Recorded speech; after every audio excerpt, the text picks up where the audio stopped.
So this is our continuing series on unsound chess, and one of the openings that I've been espousing is the wing gambit.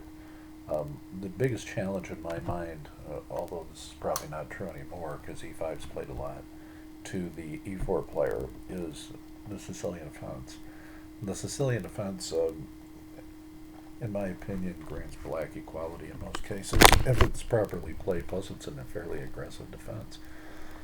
So, because I had trouble dealing with all the different varieties of Sicilians, and you run into the Dragon players, and the Paulson players, and the Taimanov players, and the Najdorf players, and it goes on and on. You can't possibly know every piece of theory unless you devote your life to it. So, um, and then it's questionable. The wing gambit takes them out of their game, and even though the wing gambit is somewhat unsound and the opponent can get good equality, they're not playing the kind of game they like to play. It turns often into just some sort of real positional gambit.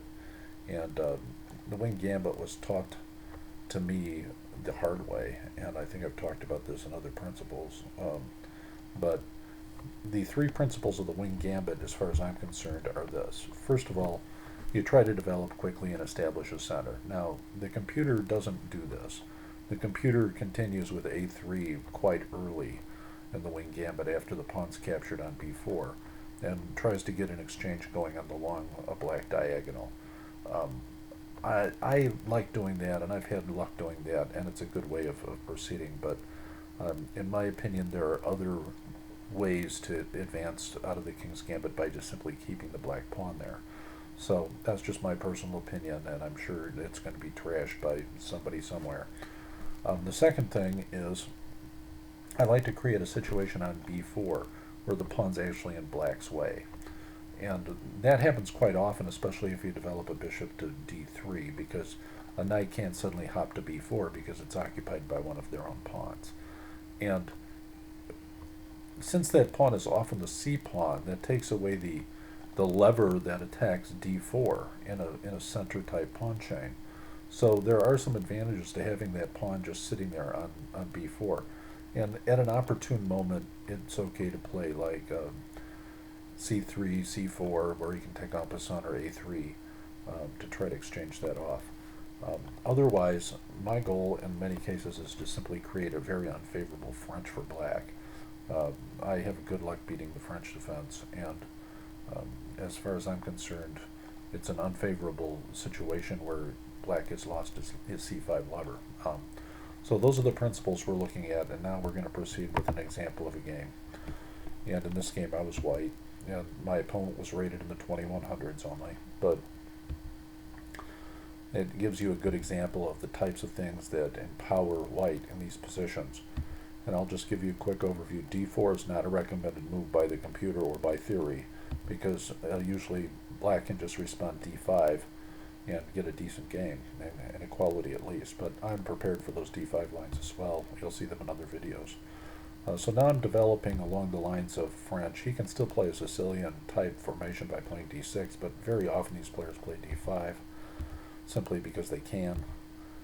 I'm developing normally. Many of these moves are moves the computer feels are imprecise, but it's still a fairly even game.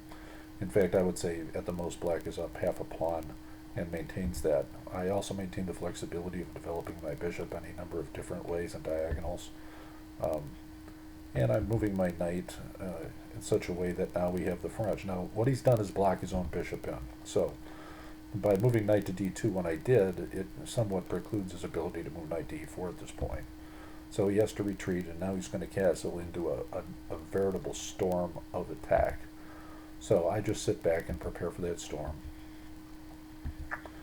And he protects. Lots of players are going to play this, and they're just simply going to reinforce and start pushing those queenside pawns because they don't know what else to do, and they're scared to death to castle. So now we have a decent formation where we're really beginning to threaten some things, like a knight to h5 is going to start probing for weaknesses and creating kingside issues even if he doesn't castle. So, unfortunately, they can trade off the white squared bishop, and in this case that did happen. Now this player is going to go for a queen trade very shortly. And by the way, it's perfectly plausible at this point probably to just play bishop takes h6 and I think you can probably get away with then attacking the h-pawn with the queen, or a variety of other things. It's a rather complicated scenario. You're going to bridge a rook, and the computer hated this move, didn't like my g3 move at all, and frankly, it wasn't that great a move. Uh, my idea of making a move like that is a semi-waiting move, and the idea is eventually to move h4 and have some support for after I sack knight to g5 and recapture with the h-pawn, because he's got a lot of power on that diagonal protecting the g5 square. And that has the additional virtue of making space for my king to move to g2 and my rook behind to h1. This is a formation seen in the King's Indian attack quite frequently. So now he's going to come down and threaten to take my pawn and thwart my attack entirely by moving his queen to c4. And when his queen does move to c4, I pretty much can't take it, because it's going to give him a massive advantage on the queen side in terms of pawn structure, in terms of potential passers, in terms of the fact that I have a backwards d pawn that's unsupported. So I'm going to have to sacrifice the c pawn, and the question is how to do it. And I didn't want him coming to c3 and absolutely forcing the issue, but he's going to come to c4 anyway. And now he should just go ahead and play queen takes c2 and retreat his queen to the king side when I attack it with a rook. So I was prepared to attack it with the rook and go to the 7th rank, and possibly even attack it with the king's rook. But if he simply moved his queen to an appropriate square, I would have a very hard time making progress, especially since he has the availability of attacking my knight and doing a variety of other things. And the queen makes a very good defender in the long diagonal. And the computer says if he plays queen takes c2, he's up a pawn. So I was preparing to sack, and he knew it, and it just made him really nervous. And that is the fatal move right there, not taking the pawn. Because when he doesn't take the pawn,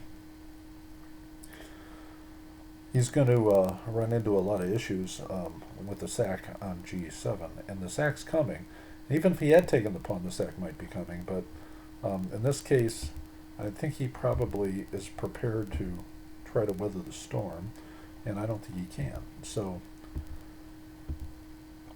now we are going to enter a long combinatorial phase where we are going to try to dominate the dark squares, which is one of the themes of what we've been talking about.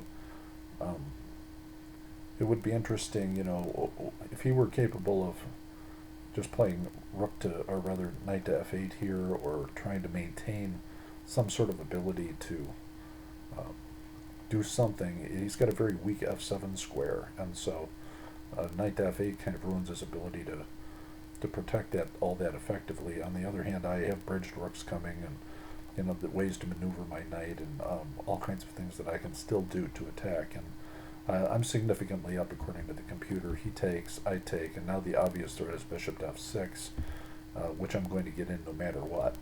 Now you notice he's got like family type forks about to happen to me here. So he takes, and he's got a combination worked out as a defense, but I have a combination worked out that defeats it. And he checks, and so the question is, okay, where do I go? What do I do? How do I deal with these checks? Because I don't want his queen coming to g4. If his queen comes to g4, he's going to have the chance of successfully defending this position. And I'm going to allow him to take my knight. His queen's going to come to g4 anyway. Now I'm going to provide the rook lift, which also creates a fork between his king and queen that he can't avoid. So he knows he can't avoid it. He gets it anyway. And now we go through a familiar checking sequence where he has to move up. I get a lot of checks in here. Now I get the pawn push, which forces him to keep his rooks doubled on the last rank. And as long as he's forced to do that, I have sufficient pawns back on the home front here to prevent his pawns from being pushed and queening anytime soon. Because I've also got h-pawn and g-pawn and various things that I can push, and it's very difficult for him to get over and deal with that. So once again, the computer has me up significantly, and this is a fairly significant blunder. He blundered into a quick mate, so it's one of these mates in the middle of the board, and yes, that was a quick finish to the game, but he was down significantly, and basically that was the end of it. So, principles of the wing gambit once again. Um, that's our lesson for today.